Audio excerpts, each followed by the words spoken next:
Hi, everybody. Welcome to Fight Night Radio. Lee Honish, Andrew Labouche, Miguel Antonio Barragan. And we are talking about the wonderful world of boxing. We're not even going to fuck around with this today. We are knee deep in literally, can we all three safely say it? Goddamn women stole it. Like, they made the men look like punk ass bitches this weekend.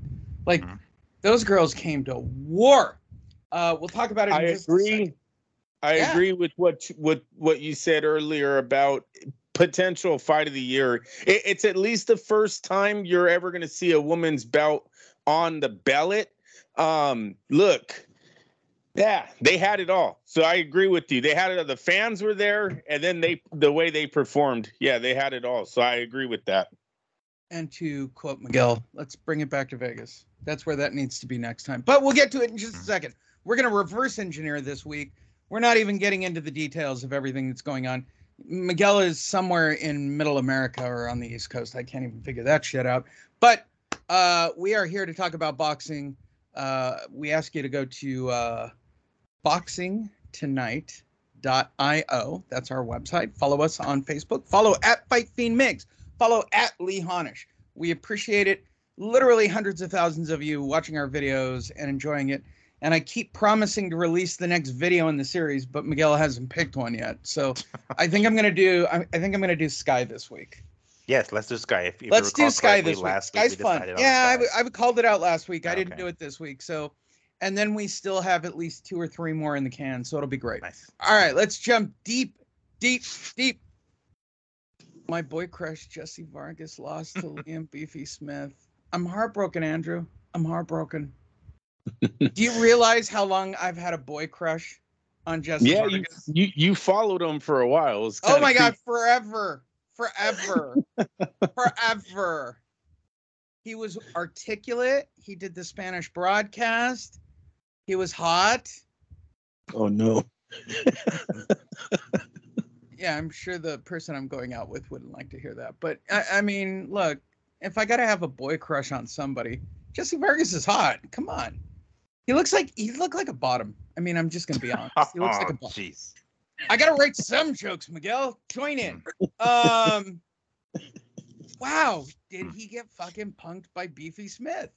Like, Liam Smith is not a real fighter, Andrew. Like, what did I miss here about Jesse Vargas? Like, was he really just not ready from your perspective? Yeah, no. Look, we didn't miss anything on this fight. We kind of all pointed to the fact that he hadn't fought in 2 years. He was talking about being a politician, actually running in Las Vegas. Miguel probably knows more about that. And Liam Smith is not the guy you want to pick on a comeback fight. Professional all the way through. It will stand in front of you, take your best shot, and deliver his own. And that's kind of, he just beat Jesse down. There was no strategy there. I was watching it with a friend, and all I kept thinking was, my boy crush is dying on the screen. He's dying. Somebody throw the towel. Save the face. Save the tape. Save the face for my Jesse. And Miguel, is he still running for office, or is that over with? No, he's still running. No. As far as I understand, he's running for U.S. Congress, Nevada District number 4. Wow. That guy is 100% both feet into that, which is most likely. Well, I mean, I don't say most likely, but one of the reasons why he did not look great at all against Beefy. It was obvious that the size was a big deal. He has 1 foot in, 1 foot out. You know, he's doing his politics. Yeah. On one side, and you know, you can tell, like 150. I mean, he wasn't exactly a knockout puncher at 147 by any stretch, and then much less. Who's the guy with DAZN Mora? He fights like Mora, right? Like it's a technical skill but more smaller. than it is. But smaller. Yeah, and you know, his body looked kind of soft. I mean, he was never ever ripped anyway at 147, but he looked even softer. You know, at 154, you can tell the size was a big deal. Maybe he just wasn't putting that much into training. He's like, fuck it, I can make 154 a lot easier than 147, and he ran into a bigger dude. So it's not like, you know, I mean, both of these guys, both himself and Beefy, are kind of on the way out, so to speak, right? Like, I mean, have you seen Beefy's hair? He's got a whole set of fucking white hairs, you know, gray hairs on his head. So it's not like Beefy's going to be in it for that much longer. But nonetheless, it was obvious that the weight was a big deal. Like he's just not a 154 pounder, and He was a Beefy big literally heavier. beefed him around. He like muscled him around. You know, you can tell sometimes like around the 4th or 5th round, it looked like Jesse was pushing his punches. There wasn't as much snap, even though earlier he was landing some nice shots. But I mean, there was nothing that he can do to Beefy that was going to back him up, and Beefy just used his size really to just impose it further. And I mean, as much It was as I a want to dark say day in Fight it Night was a Radio dark day, history. as much It as was a dark day. It was I a did not dark want to day. see, Lee's boyfriend get messed up, but still, I think the decision that the referee jumped in to stop it, I don't think he should have stopped it. He was doing fine. He could have, like, finished the 12 rounds. Well, You know what though? It looked like Nonito was asking him the round before, Miguel, I'm gonna stop this. The way he was telling him was sort of like trying to get a body language. Vargas didn't want anymore. Jesse was out of there. He was out of there. Jesse was beat, and it was ugly. Yeah, I thought Nonito was gonna throw in the towel right there because I know Nonito's seen it. He asked him, and then he kind of like yells it at him. Wait, let me get some water from my eye. Wake up. Hold on. Wait, I want to do it for the video. Let me get some water in my eye. The teardrop. You too can prevent forest fires. Eddie Hearn. That was a great joke, by the way. That's a great joke. Eddie Hearn has been a disaster for all of his American fighters. Whatchamacallit? Jacobs took a defeat. Vargas took a defeat. Mikey Garcia. That was bad. Yes.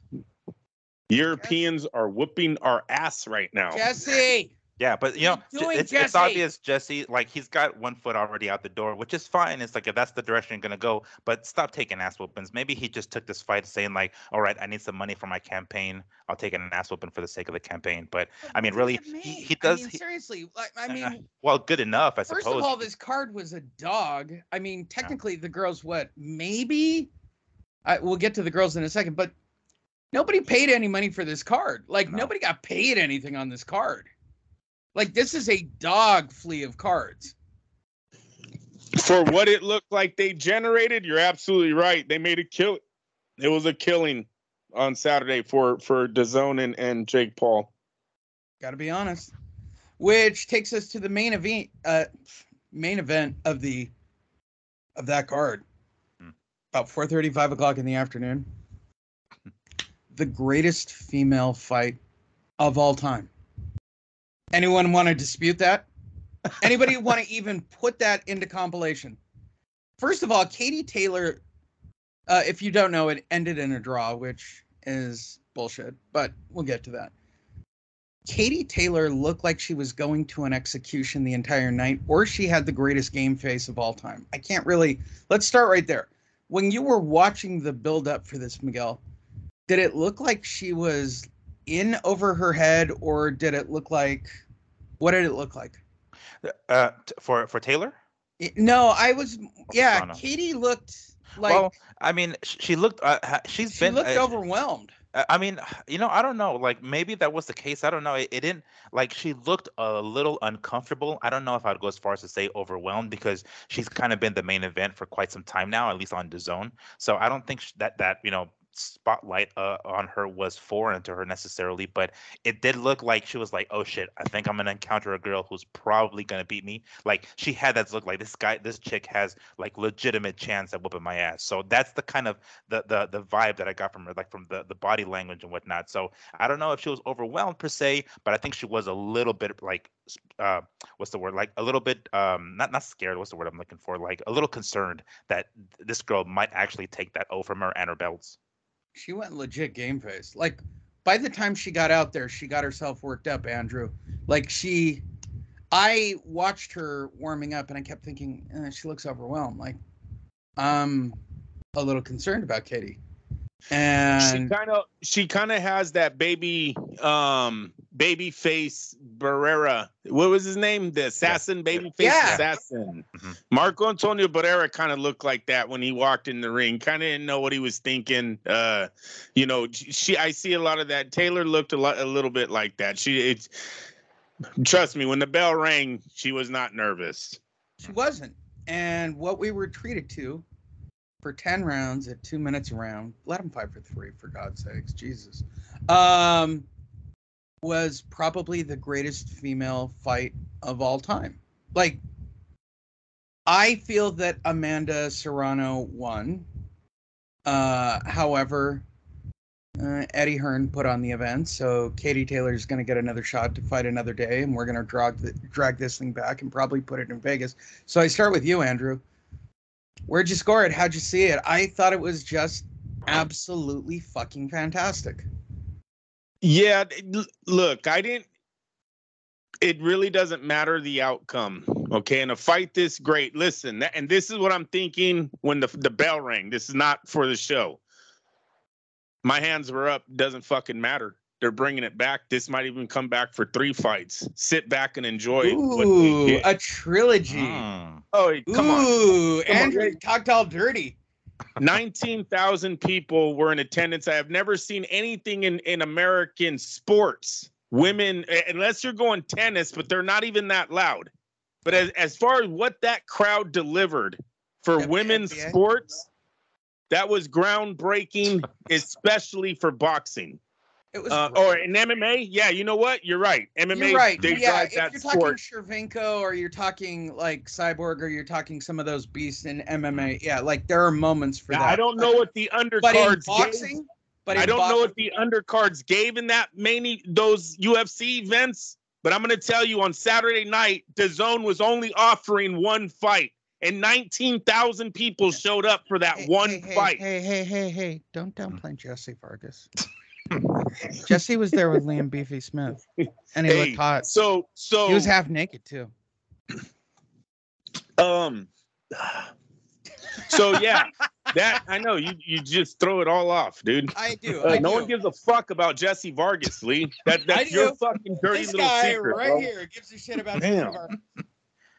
It's not really much of a secret there, Andrew. I don't know if you know it's not a secret. But I know. it certainly is dirty, but I don't call it a secret. So, but yes, is this not all right? So here's the first real debate. It's a draw. Did you score it as a draw, Andrew? No, I didn't. I actually had Katie Taylor winning.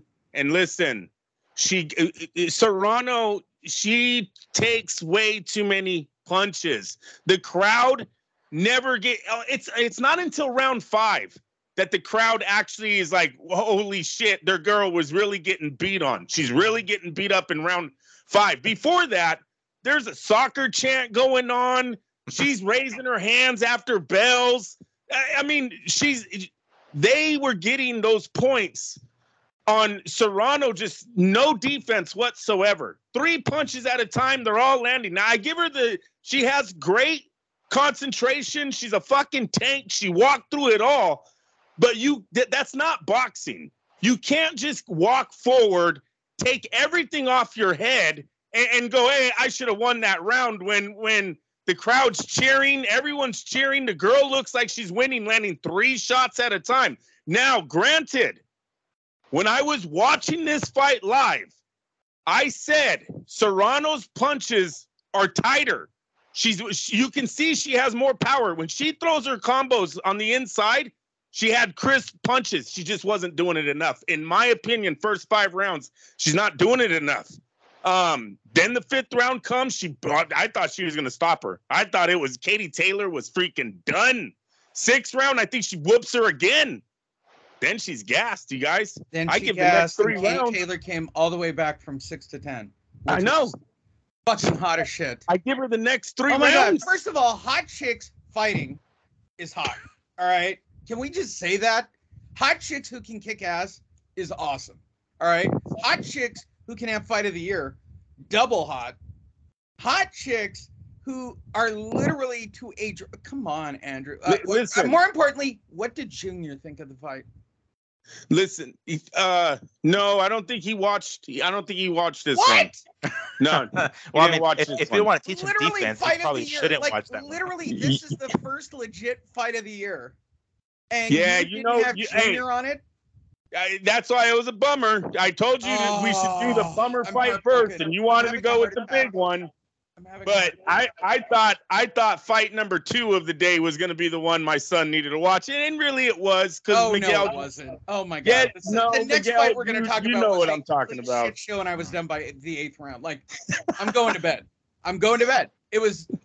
I don't even care how it turns out. I know how it turned out. Like, I watched. Well, we'll get to it. Yeah, Miguel. Listen, that one last thing. Yeah. If Miguel is right about this thing going to Vegas next, both of these young ladies are going to get a raise. This is a game changer for all of women. Fight for each of them. I mean, that might be the highest payday since maybe a Christy Martin fight. Maybe. Oh, Lee, it definitely is. No, it's not. Lee, no, this Christy at her peak was making crazy money, and so was Layla. No. They only made $1 million one time. They only made $1 million once, and they had to split it. It was her and who was it? Lucia Riker. Lucia Riker. Right? Wasn't it? Agreed. Yeah, I think it was them two. They put up $1 million in the winner, then they split it. Winner takes a bigger pot. These girls made $1 million. These girls deserve $1 million apiece. They should go. They made $1 million apiece. Let them go. Let them go. I'm gonna go out on a limb. I'm gonna say it right now. Put them at Reliance Stadium. I'm totally down. Fucking sell it. You got to stack the card, but I'm totally down for these two girls. Are you talking about Allegiant? I mean Allegiant, yeah. Allegiant. I think they could do it. I think they could do it. I have been waiting for this place to for it to happen. I don't know what the holdup is, but you're absolutely right. Listen, there's going to be 20,000 coming back for them too. The only thing that I, and then Miguel, I'll give it to you right after this, and then bring it back to me because I have questions. But the only thing that I see, we can't downplay. New York showed up, man. You can't knock those fans. They showed up. So Vegas is going to have to put up some serious money if they want to take this from New York, because everyone calls New York the Mecca. New York showed up from them girls. I don't know why you take the rematch out of Madison Square. You take it right back there. I literally, for all the shit we have tolerated this year over the male boxers fighting one-sided, lopsided fights, Miguel, fucking girls brought it. They brought it like champ. Like, I haven't seen it since Shevchenko, maybe, or even who's the shaved-headed one that Joe Rogan likes? You only see it in MMA. Like, you only see that kind of Thug Rose, right? Like, we only see that crazy shit in MMA. Like, boxing has never had what we got on Saturday night, and I love it so much that it was shocking to me how well those girls fought. You scored it the way I scored it. Serrano got fucked. I think Serrano did get fucked, yes. By the way, it wasn't a draw. Officially, it was what's her face. It was Katie winning. That's what the way they had it. So Katie got the W officially in the scorecards, right? I don't think she did enough. I mean, she did do it. She did her best. There was some rounds, or one particular round in there where she looked really bad. I don't know if I would go as far as to call it a 10-8 round, because she never actually hit the ground, but she looked really bad. All right, so first and foremost, yes, this is the kind of fight that we all are expecting, or we would hope eventually women would be up to that or point, guys, right? For that, or guys. God I mean, damn it! Why does nobody fight like this? My point was getting this right. 2007, smaller organization than the UFC, Strikeforce, put on a killer ass card with two women host or being the main event, right? Gina Carano versus Julie Kedzie. Those women put on a fucking scrap. A couple of years later, Gina Carano fought Chris Cyborg in another killer ass scrap. What we saw then in the MMA is probably what we just witnessed in women's boxing. We might have just witnessed a turning of the page to a different, a more fan friendly, more like, paid type of thing. Women, they always talk about how much they want to get paid and all this stuff. Well, they finally fucking put on a fight that was competitive. It was between two women that brought it. Yes, granted, Serrano was probably the naturally smaller woman, but nonetheless, she took all of Katie's shots. Not that Katie was a knockout puncher to begin with, but she took all of more the natural lightweight punches, and they fucking brought it. Now, about the fight itself.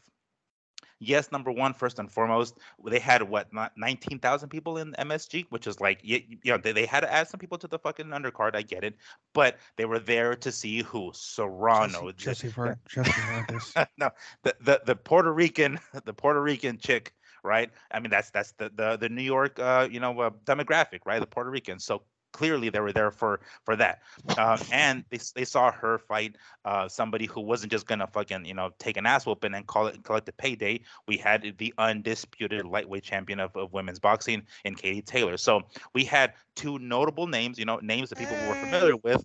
Yes, no, wait a minute. Hey, you guys didn't watch this. Did you guys watch this fight live with the speakers on? Yes. No, I watched it later on the replay. I didn't watch it. No, I watched it live with the speakers on.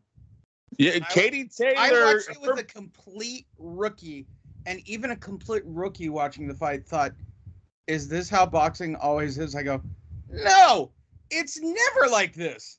Like these girls are beating the fuck out of each other." What was it? Was the crowd different or what? What was going on?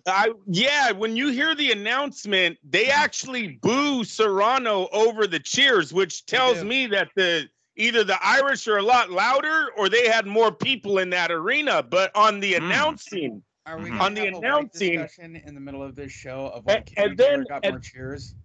Oh, because Taylor's a superstar. No, listen. Taylor she's not from this country.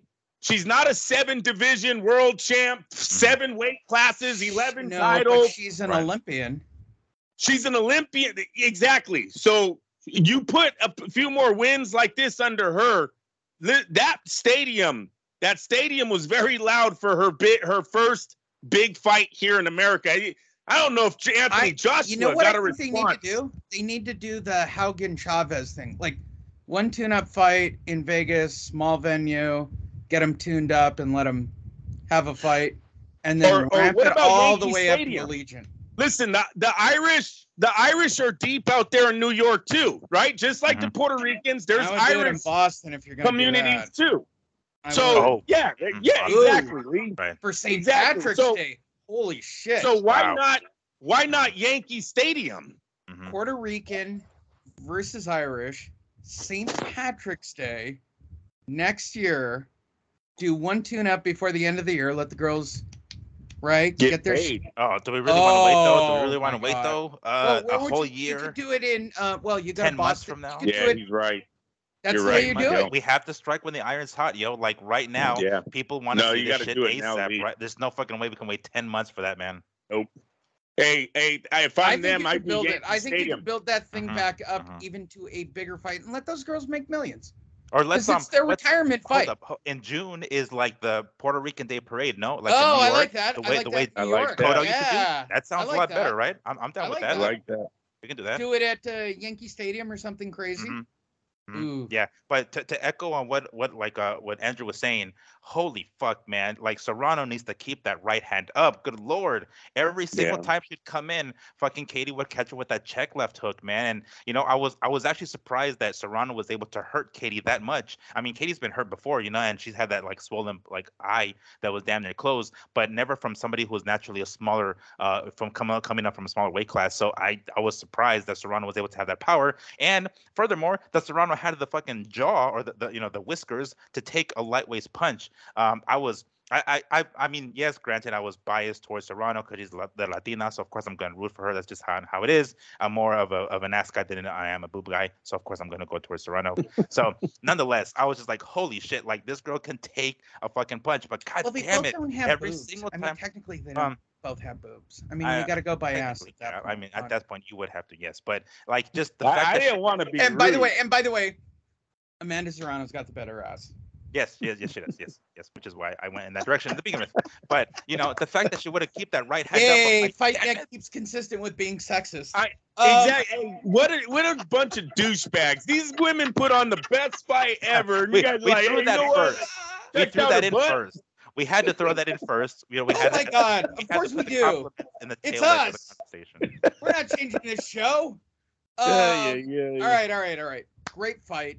And then, literally a couple of hours later, Wait a minute. Wait, fuck that. All Fuck right, that you want to fight. go back to this some more? We might do a whole hour on the girls' lead and bring They back should. Honestly, the we bum could do an fight, hour on the because- girls just so I can get to the final part of the show and go, yeah, Shakur, like, fucking Bob built Oscar to get fucking executed by Shakur. Like, I could not even believe the execution of Oscar Valdez in that final fight. Like, it was so disturbing by the 8th round that I literally turned off all my shit and went, yeah, I'm over. Okay. I was watching it with This is what I somebody, wanted to ask and I about. went, no, we're going to bed. Like, I'm over it. Like, I'm literally over it. Like, I'm over it. So my question on the Serrano Taylor fight, once again, I've never seen anything like that for women's boxing. Who are we to congratulate today? Obviously, the two fighters, right? Tommy Hearns. But Tommy and Jake Paul. Say it, Andrew. Say Jake Paul. Say the Paul brother. You're terrible. You're really blocking right now. I'm not cock blocking. I don't want to break it. Well, to anybody. okay. So here's I'm trying to have flow right now, and you keep stopping the shit. All right, go ahead. I'll sit back. I'm asking you. This is a legit question. Eddie Hearn hasn't proved he can do this in America. We've seen a lot of DAZN fights. I don't remember one of them being 19,000 sold out. Okay. Jake Paul, this is like his first fight. Is this guy really legit? Is this his fan base that is following him, or is this the fighters? Well, I can't say.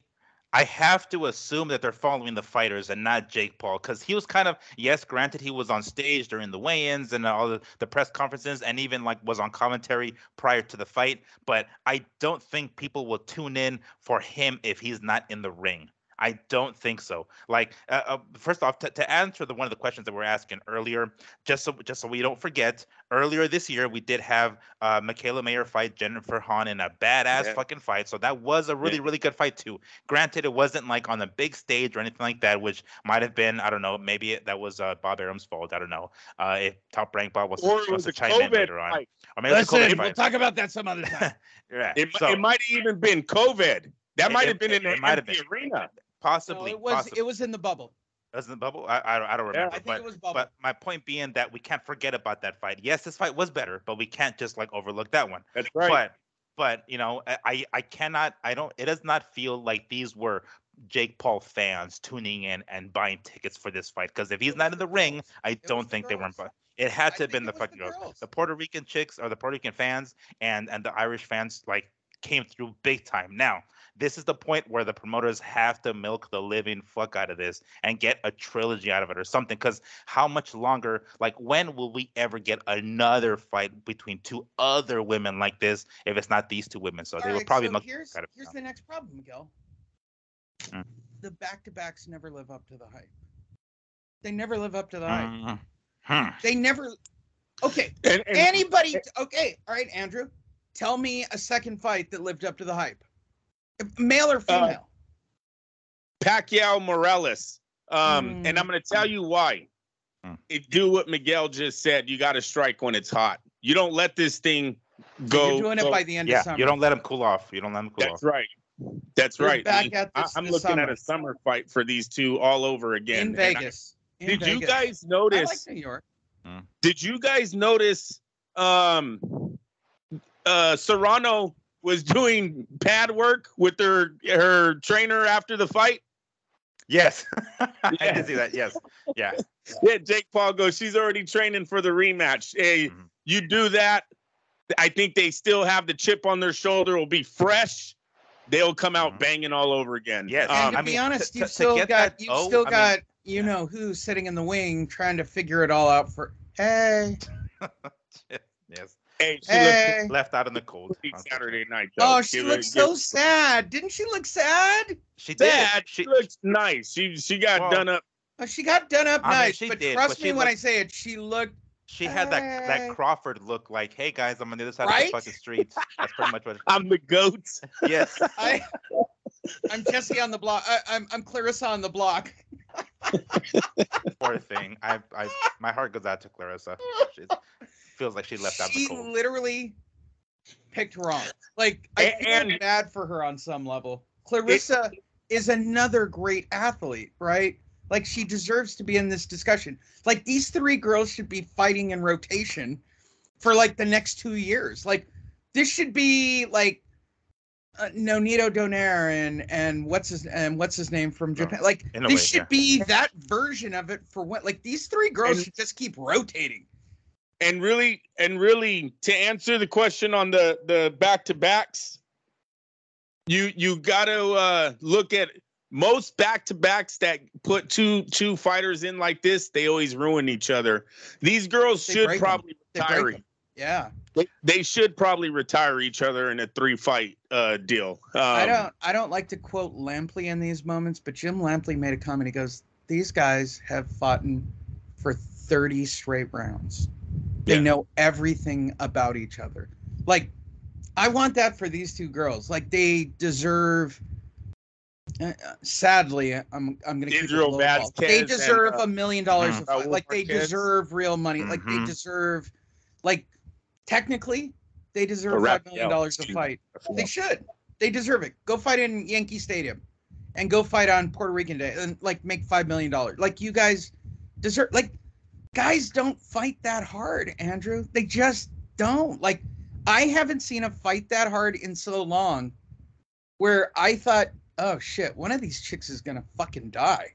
Like, they're really fighting. Katie in particular, I thought it was yes. Katie. I saw her like damn near one of those rounds. Heart attack in that ring. Yeah, she like damn near crumbled, and I'm like, oh shit, here we go. Serrano's gonna go in for the kill and take her out, but I don't know. She just could not keep Katie from, like, landing that check left hook, and she just wasn't keeping her right hand up. But I mean, like, for the most part, it seemed like it was Serrano doing the hunting. She was the one that's come after, which I would have thought it would be the other way around. Like, I figured, yes, granted, Taylor is more the Olympic style of fighter, right? She's the one that like kind of score points and move around, but I figured she's naturally the more natural lightweight. She was going to use her weight and her power a little bit more, and it turned out to be the complete opposite. So I was like, holy shit, that that blew my mind. The fact that Serrano was just coming forward, it's like, yes, I'm going to take your shot and I'm going to keep coming. So that, damn, what a scrap. And what was fun for me was watching it with my girlfriend, and who knows nothing about boxing. She goes, holy shit, is this how boxing's supposed to be? I go, boxing is never like this. Yeah. Like, boxing is never like this is the most awkward shit I've ever, like, this is the opposite of what I get every Saturday night. They understood the assignment. That's what the kids say now these days. Right. They understood. They knew they had to risk it. Because here's the thing. Like, people have asked female fighters often, like, hey, do you want to do 3-minute rounds? Do you want to do 3-minute rounds, 12-round fights? And they're like, well, am I going to get paid more? Well, it's like, look, understand something. There are going to be some people that are going to have to take the risk of doing it and not get paid. Unfortunately, that's just how it is. There's people that, the first fighter pilots that went out with no parachutes. There had to be some sacrifices made. Are you willing to be the people that make the sacrifice? I don't even know what this story is. Like, my point is, like, fighter pilots without parachutes. I don't even understand this story. My point is, there has to be some people that have to bite the bullet for the next generation of women to get paid a fuck ton of money. Are these women able to?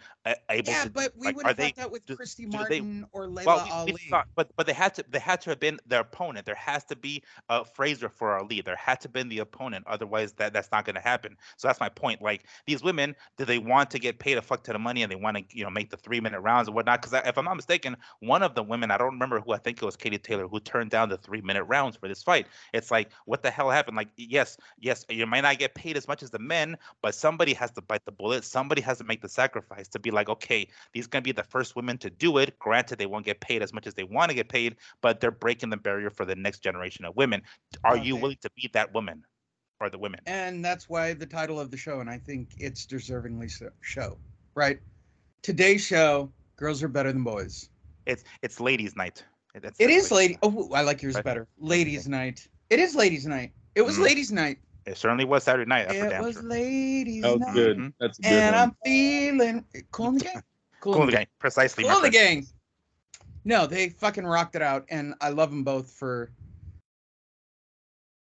It reminded me, because I was just watching Hearns Hagler, right? That's what I want. Like, what are we watching boxing for? Like, so let's talk about the, hi, Top Rank Bob here. I put on a card that night. Sure you did, Bob. What'd you do? So I built this guy named Oscar Valdez. And I let him fight a bunch of people that were like sub-rate. And then I fed him to my top talent. Wow. Aren't you a piece of shit, Bob? And that's right. That's kind of the weird diatribe of what we got out of the whole evening, right? Like, we watched Jesse Vargas, who was kind of a manufactured celebrity. I'm positive in Tommy Hearn's mind that he did not want Jesse to lose that fight. Like, Jesse's the talent, right? Shit happens. Then you come out with these girls who just rock it out. All right, let's jump ahead to ESPN and let's talk about it. Shakur Stevenson has still not fought anybody. And I bought into the, by the way, and I'm going to say it because I rarely say this, I picked wrong. Like, I bought into the Oscar Valdez hype. Like, I bought it. Good job. He's great. We let him fight nobodies, and we let him knock him out, and then we moved him up, and he beat B level and then C level, and yeah, then I gave him to Shakur, and Shakur ate his ass twice. He didn't even lube him. Figuratively. Like, he just, I mean, he did, Andrew. I mean, what the fuck was I watching? Like, we all thought that was a competitive fight, Andrew. Like, all going into this, we all thought Oscar had a shot in that fight. And we literally watched a manufactured fighter in Oscar Valdez, in no disrespect to Shakur. Yeah, I think there's a lot of disrespect to Shakur right now. Wait, hold on. Shakur Stevenson. He's like Will Ferrell, right? Wait, Yeah, Shakur Stevenson is a legit talent. All right? I'm not downplaying the dude at all.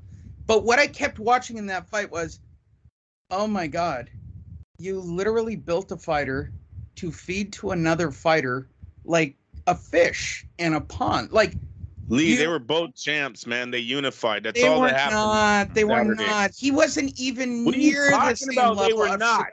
Oscar Valdez knocked out Miguel Burchell in one of the biggest knockout of the year in 2021.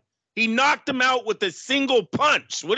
Come on, stay on the path. So are you saying that Shakur is literally that much higher than everybody else right now? It could be the start of something great. Yeah. No, look, Jamal Herring, good fight, comes out, wins.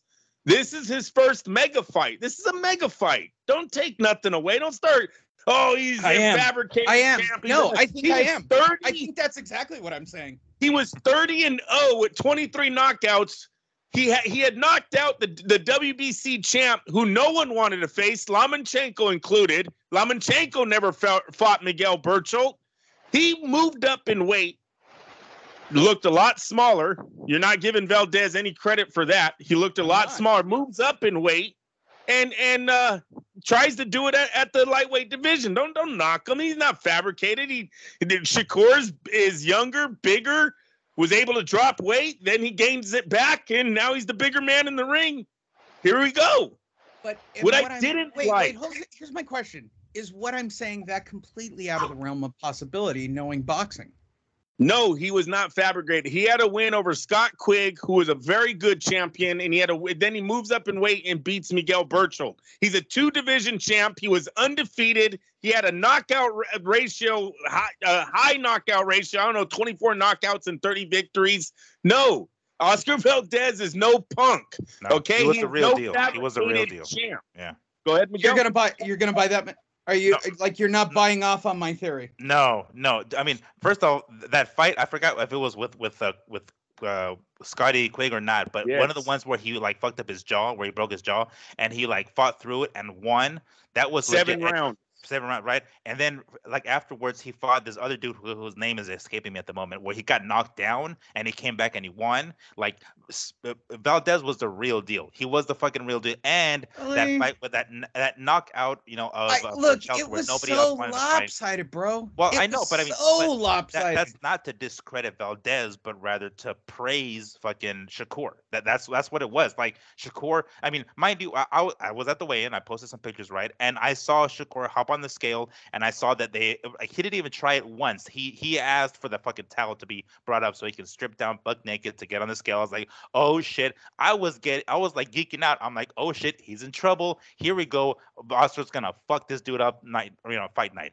God damn it, was I wrong? Holy shit, was I wrong? Like, dude, Shakur looked huge. He looked hella big. We can talk about it here momentarily, but the fact that Oscar had no jab just made things way the fuck worse. But it was. I mean, if previous to this, I thought Shakur's like coming out party, like a rival party, was when he beat Jamel Herring. Like he whooped Jamel Herring's ass, and then he did this to another champion. It's one thing to take a belt from one champion, right? It's like, okay, now you're the champ, and then you do it to another champ. It's like, oh shit. So these guys, the two that he beat were not paper champs by any stretch, especially Valdez. So it's not so much, the discrediting of Valdez, because Valdez did whatever the fuck he could, but it was just Shakur being that much superior.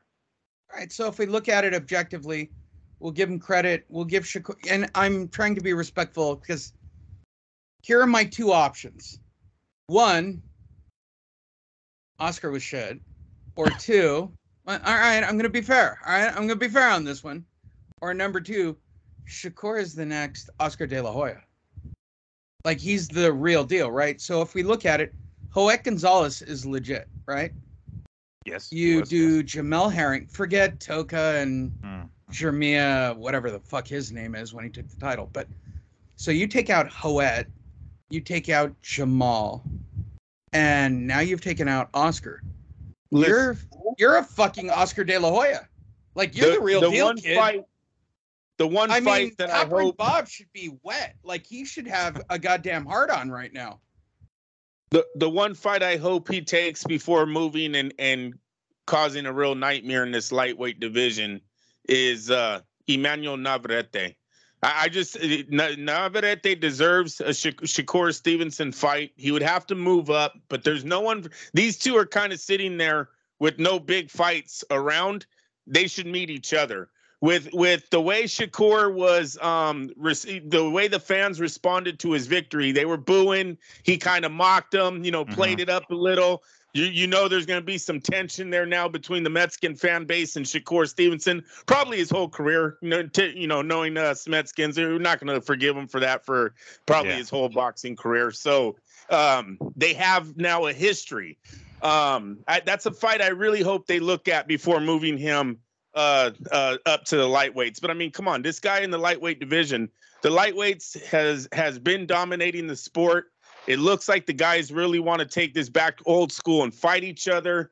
Nothing but great things. I mean, they even built it up that night. They asked him after the fight, Devin Haney sitting ringside, would you do it?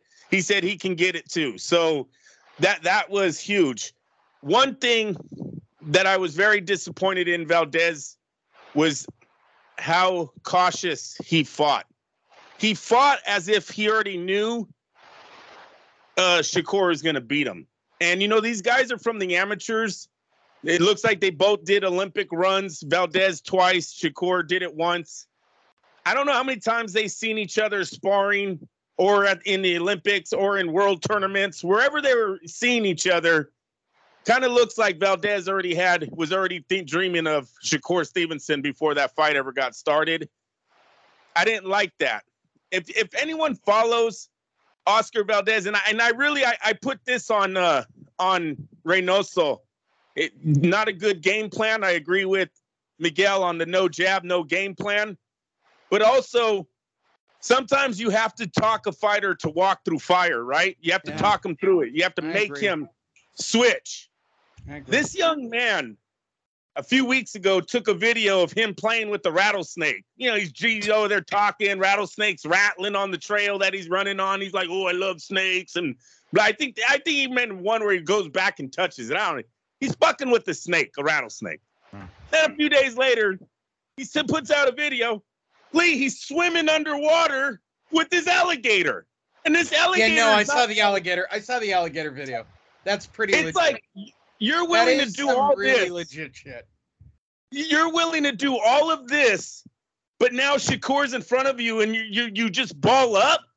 I wish he could have talked him out of that young man. He don't give a shit. He likes fucking playing with danger. Let's go play with fucking danger. Get up, get out, and start fighting. Like I was mad about that. And the last thing I'll say, and then I'm done. There's one Mexican fighter that fought 3 of the greatest boxers the ring ever produced in Hector Camacho, Maldrick Taylor, and Pernell fucking Whitaker. Why these young men don't take the blueprint of what Chavez did to these rings, because they all fit the same bill. No, they're slower. He's totally there. Their reaction isn't as good. They all fit the same bill. His right hand was landing all night. Damn it. I don't know why they don't bring his blueprint more. That's all I got. He was trying to beat Canelo. Wait, where did Oscar start? Junior or lightweight? Junior lightweight, no, 130. 130. Oscar Yeah, I am started telling you. All right, so what's left? You've got Kenichi Ogawa at IBF, and you've got Roger Gutierrez. I did it WBA. right. Yeah, Oh, did I do it right? I like it. The double R's. I like it. Yeah. Gutierrez. Mhm. At WBA, Which right? neither will fucking put up a fight against Shakur. No, Neither. he'll I'm sorry. He'll wreck him. He will fucking wreck. And now, Wreck him. granted, And then I like. what's next? You got Kambosos in Or a lightweight. super fight in Australia, and then wait. So he's gonna gain weight, like he's gonna be a bigger kid. Now you're up to Josh Taylor. Jesus Christ! By the time he makes it to 140, Taylor will be at 147. I'm sure by that point. But maybe Lopez, maybe Teofimo by that point, because by that point Teofimo will be a solid 140. I would say. Listen, But listen, don't sleep on listen. Teofimo not gonna.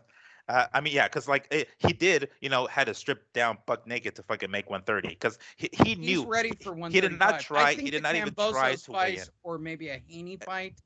Makes Maybe a lot of sense. or he did say this at some point. Gervonta, he did mention Gervonta's name, or that was brought it Gervonta to got cut. All right, so let's look at that objectively, right? So Gervonta got cut loose by Mayweather, right? He's a free agent, and bought.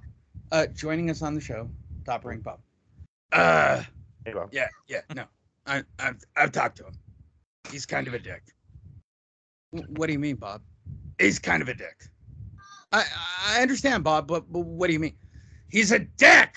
God damn it! I keep telling you, what word of dick do you not get about fucking Gervonta? Like, he won't cut the deal. Like, I want my boys to beat him up. Well, that might be the problem, Bob. I mean, I don't want to go way out on. So I think my point is, all these fighters are protected at this level, right? Like, so Josh is protected at junior welterweight. You've got Kambosos protected at his weight. You've got Eddie Hearn protecting Devin Haney, which I still don't get. And now Shakur Stevenson is literally 2 belts away from unifying the junior lightweight title. It's exciting. I mean, it's legit exciting. I mean, Kenichi Ogawa is nobody. I don't know who promotes him. Devin Haney signed with Top Rank. Officially? Yeah. Oh, you're dead, Devin. Holy shit.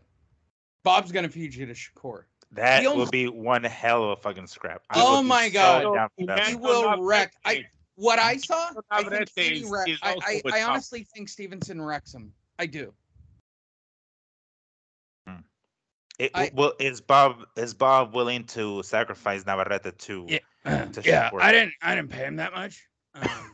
I gave him like a Big Mac and some fries. I believe it matters on what the TV ratings are, but if he is his new cash cow because Terrence Crawford is gone, if he's looking at Stevenson to take over that face, yes, you're willing to Navarrete. Although he is a very exciting fighter, he hasn't really been a crossover like that. So I think him versus Stevenson would draw attention of all Mexican boxing fans. I think this is all about Kambosos. I really I think Bob is looking. Well, first of all, he's going to fight Kambosos. Mm-hmm. Yeah, I get that. And Kambosos is going to win that fight. There's no way Haney wins that fight. Like, he will get shot in the ring on the way out. I mean, fucking Shakur versus either one of those is a killer ass fight. Either one of those is fine. Like, granted, I would prefer Haney. I would because, like, you know, Haney's fan base, whatever fan base he does have, and Shakur's fan base. Because, like, here's the thing: I did go to the fucking weigh-in, right? And dude, people got wild. Like, even at the damn press conference, Shakur's people got fucking wild, son. And I'm sure we might talk about this a little bit later on with like the altercation that happened during the post-fight press conference for Shakur's family. But holy hell, like his family or his people, whoever the hell, like the fans that were there supporting Shakur were hella fucking wild, and I'm sure Haney has his people as well. Granted, that one time that you and I, Lee, went to that fight in San Diego and people booed the living fuck out of Haney. Right? Maybe he's gonna come as a bad guy in this fucking fight. I don't know, but to some degree, I want to see. Huh? Wasn't there somebody who was being interviewed with Bob and he was like, "I want to do the unified fight at whatever weight," and somewhere right around here, one of these dumb assholes, I don't know if it was, I don't know who it was, but one of these guys wanted... Lopez. It was Lopez when he yelled at him. Teofimo, right? Right, the Teofimo thing, right? Like, I'm going to go and fight for the unified title. And he's like, it doesn't work that way. Yeah. But, like, what are you talking about, dumbass? But he calls him a prick or something. He doesn't called him just a dumbass. He literally called him a dumbass. Like, it doesn't work that way. Like, what do you, like, they won't do that. Like, what do you, no. So, but when you're talking about Shakur, who had this fucking stellar performance, like, wrecking Oscar Valdez. Like, Oscar Valdez is done. I mean, that's really what I saw. If Shakur, like, I mean, first off, Shakur decided he did say that he wants to stay at 130 and unify the belts, right? So as long as Shakur stays at 130, go get Roger and go get your belts, right? As long as Shakur stays at 130, it's kind of a lost cause for Valdez. However, as soon as he leaves 130, then yes, as long as Valdez is able to stay at 130, then that weight division will be his as soon as Shakur leaves. And hey, maybe we get a Navarrete and Valdez fight down the line at 130. But we've never all right, so that's a great matchup. I would literally have to think about this for lightweights at this level. But can you imagine? Kambosos takes out Haney in Australia, and Shakur over the rest of the year takes out Kenichi Ogawa and Roger Gutierrez. Right? You have two unifying champions going head to head. Two undisputed champs. Holy Jesus! Wow. Has that ever happened in boxing? Has it? I don't know. I don't think it has. No, because probably not, because they don't get to hold the title, right? For the four belts, right. Think about this from a boxing perspective. Like, Bob's on the verge of putting together the most epic lightweight title fight of all time, and then behind it, you've got Josh Taylor. Holy who's Jesus. Undisputed. Right. So you're just going 1-1-1. Like, Bob top rank still number one? Is that what we're saying here? Actually, let's ask him. Joining us on the show, Top Rank Bob. Thank you for having me. I planned this all along. I gave up on the welterweights about a decade ago. Goddamn PBC. Fuck them. I don't really give two fucks about them. I don't really give fuck them. But that's, I mean, and imagine like both these guys where we're at, and the possibility of both these guys being undefeated. Isn't that crazy? Like Shakur being the undisputed unified junior lightweight champ, and then him fighting either Kambosos or Haney. Either one of them comes out the Bob has all of this shit. Holy fuck. Damn. I mean, I'm sorry, and Tommy Hearn has called himself, the best promoter in the world. He's done that. He's, tries to be humble times. But he has called himself that a couple of times. I've seen him on. He was being interviewed by Ariel Hawani at one point, and he did mention that. So he passed himself in the back quite a bit. But there's no fucking way he has anything on Bob's got this. If Bob can pull this shit out, if Bob can do this, he fucking. This is literally the trifecta of the greatest boxing I've ever seen in my entire life. Like, you literally. I don't know. All right, so I would have to assume as a promoter. De La Hoya makes pretty big strides with the Chavez victory. Chavez was what 90-1, I believe, 99-1 when De La Hoya beats him at 21 years of age. Then steps up to fight Corte, Whitaker, and Trinidad. Right. Those are all into lightweight, into junior light, and into junior welter. But he does lose to Trinidad, so that kind of puts a little bit of a blemish on it. I mean, quote unquote, loses to Trinidad.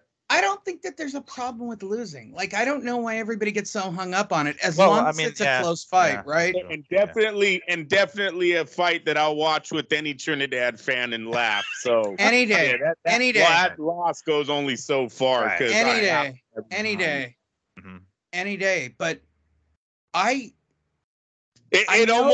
realize Bob's not really engineering this, but this is fucking epic.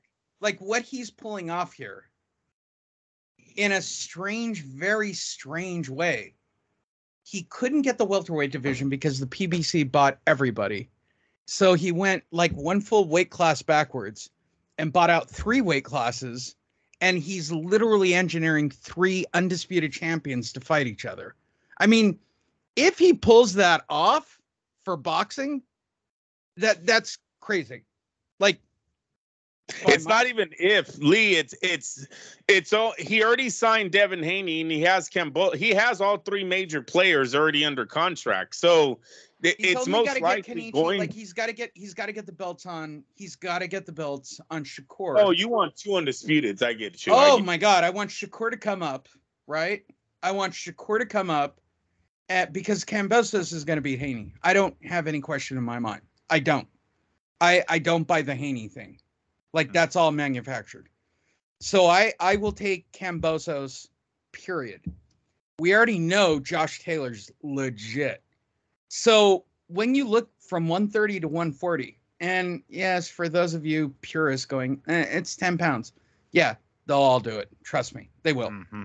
It doesn't matter. This is 10 pounds. Shakur looked big, yo. Like he looks fucking giant, big. For God's sake. And I want to say that the commentators, Joe Testosterone, mentioned it during the broadcast. He said like Shakur didn't weigh in for the fight, so it's like, damn, I want to see how much larger or how much heavier he was fight night, because he when he stepped on that scale, he didn't even try once. He said, "Fuck this, put the damn towel up. I want to get buck naked and fucking weigh in." As soon as I saw that, I was like, "Oh shit, here we go. Valdez has a chance." Like Shakur is gonna come in like a little bit, dehydrated or depleted because he killed himself to make weight, but he made weight and he looked fantastic in the fight.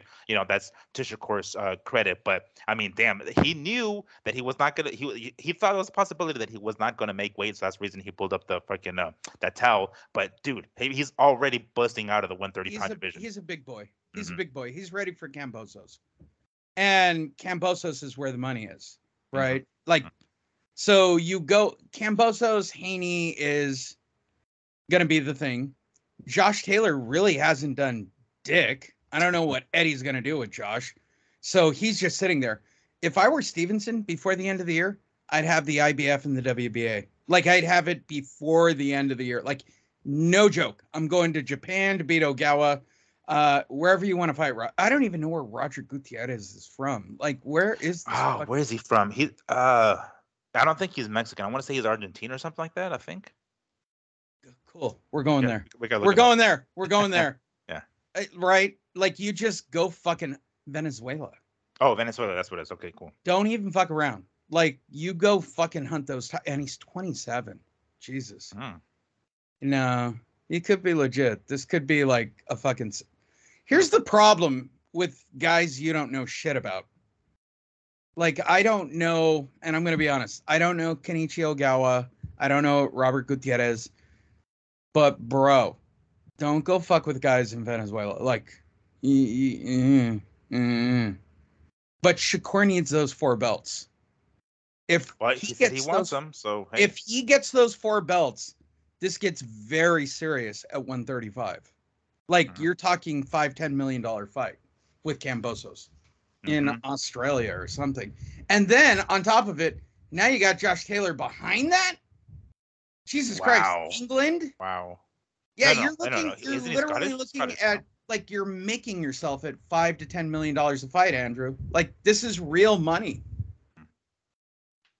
Did I already lose Andrew? Oh, did we really? Damn it! It's been an hour. So good. It was a good hour.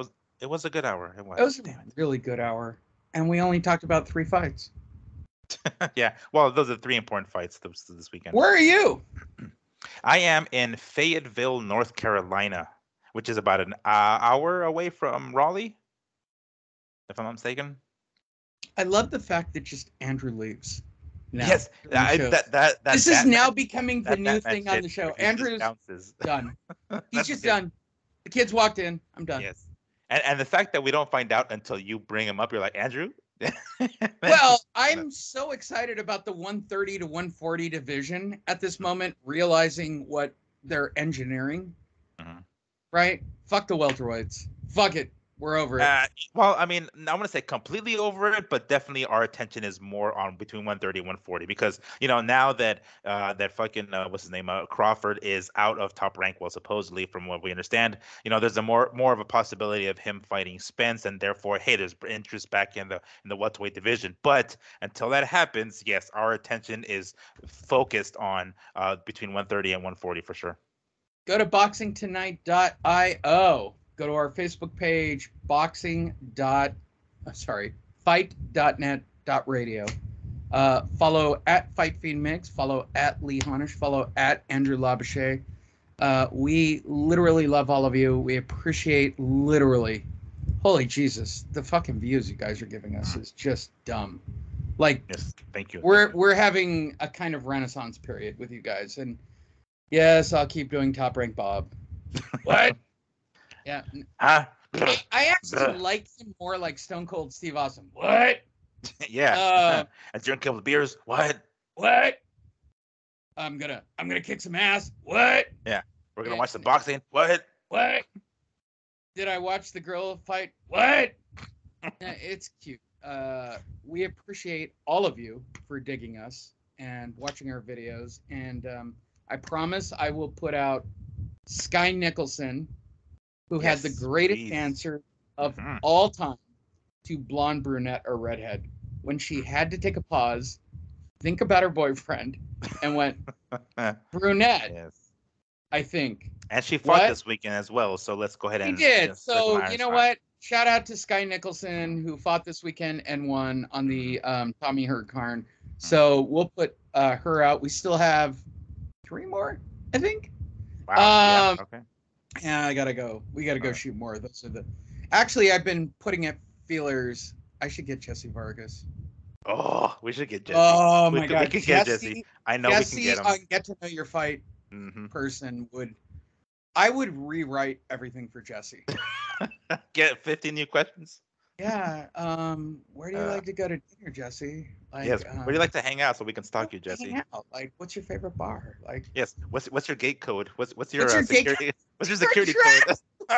What's your gate code? Have you ever watched the auto? I've been watching AutoWire Complete to like come up with new questions, and I keep thinking, wow, people literally Google that shit. Like that's crazy. Yeah, I probably should go a little harder in the paint for Jesse Vargas just to get it over with. But we're going to do that for you guys. We literally love you. We appreciate. Oh, my God. We did 100,000 views on our videos and on our page this week. You guys are tremendous. We really do appreciate it. I know that Andrew's already run off, which is now a new standard. That's like his 4th week of just running off. Just disappearing, yeah. He's disappearing. He's the Batman. He's our Batman. He just books it, and we're like, oh shit, he's gone. We can close it.